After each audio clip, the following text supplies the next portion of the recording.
জুগুৰিপাৰ গাঁৱত যিটো আমাৰ ৱেৰ হাউচ প্ৰকাণ্ড ৱেৰ হাউচ ২৭,০০০ টন ইয়াত মানে ৰাখিব পাৰিব এনেকুৱা ডাঙৰ এটা ৱেৰ হাউচ আমাৰ কুঞ্জু বাইদেৱে ইয়াত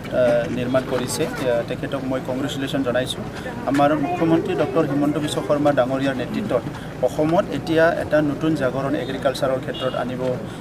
এটা সক্ষম হৈছে আৰু ইয়াৰ কাৰণে যিটো আমি শুনি আছিলোঁ পাঞ্জাৱ হাৰিয়ানাবিলাকত গভৰ্ণমেণ্টে চৰকাৰক বহুত সহায় কৰে আমাৰ বহুত বছৰ হ'ল দেৰি হ'ল কিন্তু এতিয়া মুখ্যমন্ত্ৰী ডাঙৰীয়াই কোনো এটা উন্নত ৰাজ্যত যি ছিষ্টেমত আমাৰ খেতিয়কবিলাকক সহায় কৰা হয় তেনেকুৱা একে ছিষ্টেমটো ইয়াত 100% লাগু কৰিছে আৰু সেইটো তেখেতৰ তত্ত্বাৱধানত মোৰ ইজি কৰি দিয়া হৈছে যে এটা বতৰত যেতিয়া নেকি ধান ওলায় তাত PPC চেণ্টাৰবিলাকত যাই পেলাই ধান কিনিব তাত ইজি কৰি দিয়া হৈছে যে আপুনি এইটো যিমান লাগে ইমান এক্সটেণ্ড কৰিব পাৰে আৰু ধানখিনি এটা উচিত মূল্য দি পেলাই য'ত আগতে মাজত দালালে পইচা খাই আছিলে মাৰ্কেটটো কেতিয়াবা উঠাই কেতিয়াবা নামাই দিয়ে তো এইবিলাক চব মানে শেষ কৰি পেলাই এতিয়া ডাইৰেক্ট ফাৰ্মাৰে যাতে উচিত মূল্য পাব পাৰে ইয়াৰ কাৰণে এতিয়া আমাৰ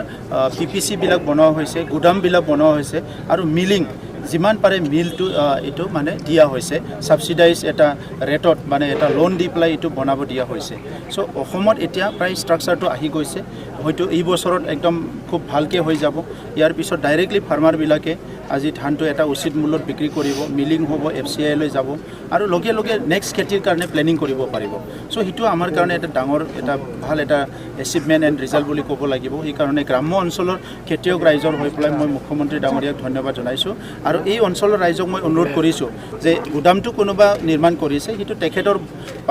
যদিও এইটো মানে ব্যক্তিগত বুলি তেখেত ভাবিব পাৰে কিন্তু সেইটো ৰাইজৰ কাৰণে তো সেইকাৰণে সকলো ৰাইজে যাতে এই গুদামটো ভালকৈ চলাত সকলো সহায় কৰে ইয়াৰ কাৰণে মই অনুৰোধ কৰিছোঁ এইখন মাত্ৰ নহয় যিমানখিনি গুদাম নিৰ্মাণ কৰা হ'ব যিমানখিনি মিল নিৰ্মাণ কৰা হ'ব এইটো অভাৰঅল আমাৰ লোকেল ইকনমিটো মানে ডেভেলপ কৰা এইটো সহায় কৰিব সেইটো যাতে চবে আগবাঢ়ি আহে মই সেইটো অনুৰোধ কৰিছোঁ দুটাকৈ মুখ্য অচল হৈ পৰিছে বৰ্তমান কি কৈছে যি দুটাকৈ ৰাস্তা অচল হৈ পৰিছে বৰ্তমান কোনটো ৰাস্তা মুখ্য ৰাস্তাটো MB ৰোড এতিয়া আমাৰ অসমৰ ইতিমধ্যে আজি দেখা পাইছে বহুতখিনি MLA বিলাকৰ যিখিনি স্কিম সেই MLA বিলাকক যিখিনি স্কিম দিছে অসম চৰকাৰে সেই ৰাস্তাবিলাকৰ লিষ্ট ওলাই গৈছে কেইদিনমান পিছত আমাৰ গুড উইলৰ ৰাস্তাৰ লিষ্ট ওলাই যাব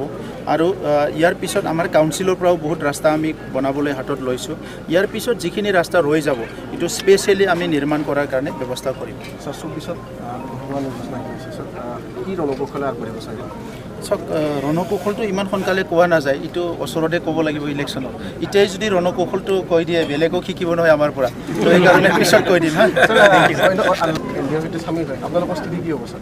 আমাৰ একো স্থিতি নাই আমি য'ত আছোঁ তাতে আছোঁ হাগ্ৰামাই উৰে হাগ্ৰামাই নাচে হাগ্ৰামাই গা ধুৱে হাগ্ৰামাই ভাত খায় হাগ্ৰামাই শুই থাকে হাগ্ৰামাই কান্দি থাকে ইটোৰ লগত আমাৰ কি লিংক আছে আমাৰ লিংক আছে বড়োলেণ্ডৰ 35 লাখ জনসাধাৰণক শান্তি দিব লাগে শান্তি ঘূৰাই অনাত আমি কাম কৰিব লাগে সকলো যুৱকসকলে ভাল শিক্ষা পাব লাগে খেতিয়কসকলে ভালকৈ খেতি কৰিব পাৰিব লাগে সকলো জাতি জনগোষ্ঠী মিলি ভালকৈ চলিব পাৰিব লাগে সেইটোৱে আমি বিচাৰিছোঁ গতিকে হাগ্ৰামাই উঠে না বহে না কান্দে না হাঁহে এইটোৰ লগত আমাৰ কি লিংক আছে